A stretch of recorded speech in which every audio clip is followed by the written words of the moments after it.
எதை செய்வது என்ற குழப்பம் வந்தால் இதயம் சொல்வதையே செய். வெற்றியோ தோல்வியோ அதை தாங்கிக் கொள்ளும் சக்தி இதயத்திற்கு மட்டும்தான் உண்டு.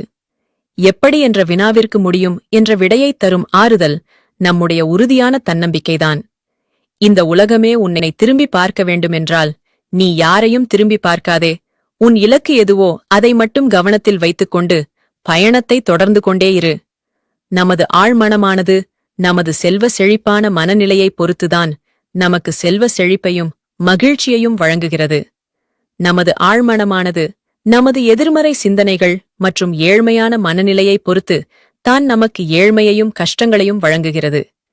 எதை தேர்வு செய்ய வேண்டும் என்பது நம் கைகளில்தான் உள்ளது. நீங்கள் விரும்பும் செல்வத்தை, பணத்தை அல்லது வேறு ஏதேனும் மகிழ்ச்சியை உங்களது குழந்தையாக, தாயாக, உங்களுக்கு பிடித்த தெய்வமாக அல்லது உங்களுடைய சிறந்த நண்பனாக கற்பனை செய்து அதை மனமாற உணர்வு பூர்வமாக மகிழ்ச்சிப்படுத்த முயற்சி செய்யுங்கள். நீங்கள் விரும்பிய அந்த விஷயம் பல மடங்காக பெருகி உங்களிடம் வருவதை விரைவில் கண்கூடாக காண்பீர்கள். நீ நம்பிக்கை வைத்தவன் துரோகம் செய்துவிட்டானே என்று புலம்பாதே. நீ வைத்த நம்பிக்கைதான் உனக்கு துரோகியை அடையாளம் காட்டியது என்பதில் நிம்மதி கொள். ஒரு சிலர் உங்களிடம் சொல்லும் பொய்யின் ஆழமே அவர்கள் மேல் கொண்ட நம்பிக்கையை அழிக்க காரணமாகிறது. வாழ்க்கையில் அடிபட்டு வலிகளையும் வேதனைகளையும் அனுபவித்த பிறகுதான் நம்மோடு இருக்கும் ஒரு சிலரின் உண்மையான முகங்களை புரிந்து கொள்ளவே முடிகிறது.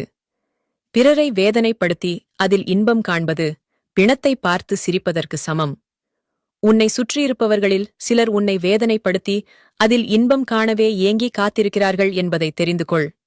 மன்னித்து விடுங்கள் உங்களை ஏமாற்றியவர்களை. ஆனால் மறந்தும் கூட நம்பிவிடாதீர்கள் மறுபடியும் அவர்களை. ஒரு முறை ஏமாற்றிய ஒருவர் மறுமுறை ஏமாற்றாத போதும் மனம் ஏனோ அவரை உண்மை என ஏற்க மறுக்கிறது. ஏமாற்றியவர்களுக்கு நன்றி சொல். அவர்கள் உங்களுக்கு ஏமாற்றத்தை சொல்லித் தரவில்லை, இனி ஏமாறாமல் இருக்க அனுபவத்தை கற்றுத் தந்திருக்கிறார்கள். மிக சிறந்த துரோகிகள் யார் தெரியுமா? துரோகத்தை செய்துவிட்டு அந்த குற்ற உணர்வு கொஞ்சமும் இல்லாமல் வெளியில் திரிபவர்கள்தான் மிக சிறந்த துரோகிகள். எல்லாருடைய குடும்பத்திலும் சரி, வேலை செய்யும் இடத்திலும் சரி, கோல் மூட்ட ஒரு நாரதரும், காட்டி கொடுக்க ஒரு எட்டப்பனும், பிரித்து வைக்க ஒரு சகுனியும் இருக்கத்தான் செய்கிறார்கள். பழி சொல்ல 10,000 பேர் வருவான், ஆனால் வழி சொல்ல ஒருத்தன் வரமாட்டான். ஆமைக்கு மயிர் கிடையாது, முதலைக்கு நாக்கு கிடையாது, நண்டுக்கு தலை கிடையாது, பாம்புக்கு காது கிடையாது. இந்த மனுஷங்களுக்கு எல்லாம் இருந்தும் நல்ல மனசு கிடையாது.